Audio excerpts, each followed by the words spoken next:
Oromoo warri olii gad jedhee olii gadillee kaatu inni garaasaaf jedhee halkanii guyyaa fiigu inni dhugaa sabaa nyaachuuf jedhee olii gadii dhama'u haa dhama'u malee ati hin fudhatin wamaa si irbuu sabaa kan baatee jiru hundumti saba Oromooti.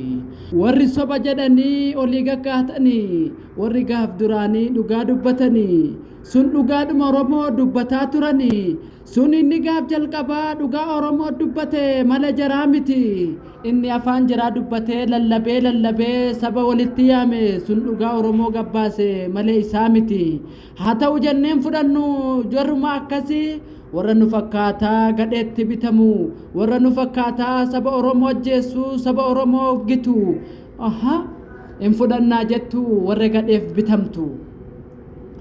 Oromoo sabni kanko inni baay'atee beeku gaanfa Afrikaa kanarratti inni guddatee argamu saba isaaf falmatee dhugaa sabaa gabbaasuuf jedhee gamtaadhaan ka'e har'a sabni biraa dhufee nu diiguullee hin dandeenye nuti sabaaf ol ka'e har'a dhugaa sabaaf jennee falmachuu gamtaa yaanee har'a ijaarama goonee ijaaramaa wal yaamnee akka dala duniyaatti illee jaarmiyaa ijaarrannee inni biyya alaaf keessa jiru akkasitti wal ijaarre waboo kootu jira kan rasaasa qabu ka gadhee barbadeessee diina isaallee waadee duubatti deebise eenyutu nu gitu eenyutu nu caalu saba Oromoo martuu. Diina koo yaa gadhee gadhitti warri garaa bitamte hundumtu kan keeti nuti sin fudhannu yoomillee yoo ta'e nuti saba Oromoo malee ka biraaf ittiin qabnu homaa saba Oromoof jennee halkanii guyyaa joorraa saba Oromoof jennee halkaniif guyyaa joorree du'allee yoo duunellee ittillee wareegamnee seenaa saba keenya harka kaa'annee yoollee duune saba keenyatu jira har'a gamtummaan ka'ee diina isaa gombisaara gadhee barbadeessaara. Yaa saba Oromoo koo warri alaafoo keessaa warri gadheen nu fakkaataa nu mancaasuuf olii gadii shurshuru warra akka keessaa maali jettee fudhattaa warra gantuuf hin bitamtu inni dhugaa dubbatee saba Oromoo martuu inni gadhee fakkaataa innillee nu fakkaate isa gaaf duraa dhugaa dubbatee dhugaadhuma Oromoo gabbaaseellee mul'ise inni gantuudhaa beekii ofittillee hin qabinii warra keessaaf olii gadii shurshuru hin hammatinii dhugaa saba keef jedhii halkanii guyyaa joorii gantoof keessaa baasuuf jedhii to'adhuu adda baasi. Inni alaaf keessaa woboo abaa'oo woboo koo diina barbadeessaa gantuuf hin jalan kaatinaa gadheef hin bitaminaa saba keessa wala boomsaa ijaarama godhadhaa saba keessaniif kaadhaa halkanii guyyaa jooraa bilisummaa fiduudhaaf gantuullee barbadeessaa.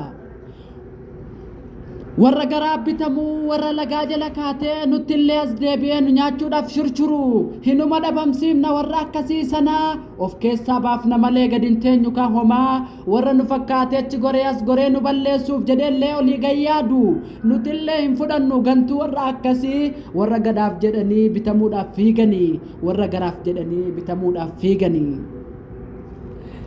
Sabni Oromoo koo akkam nagaa jirtu sabni Oromoo koo akkam nagaa jirtu abaa'oo waboon koo jirtu ilmaan hankoo yaa ilmaan Oromoo ka gamtaallee qabu si malee maaltu jira kaa si malee maaltu jira kan diinallee waadu ka diina gombisee gadhee barbadeessu rasaasa seerraa hiikee isheen maddeebisee akka abaa'oo waboo koo eenyutu caalaree waraana lafarraa unkuree balleessee jeettiidhaan illee dhuftu samaayii gabbuusee helikoophteriin maal taatu Oromoon jalaan laafne waboo kootu jira kaa waraanni jabaan hankoo kan na eeguuf jedhee halkanii guyyaa jooruu ka saba isaaf jedhee bilisummaa hawwee ofiif of wareegee ofiisaa dhabamee kan gadheen gombisee inni ajjeessallee seenaan nurka jira saba Oromoo maraa akka gaararraa bifa kee qayyarattu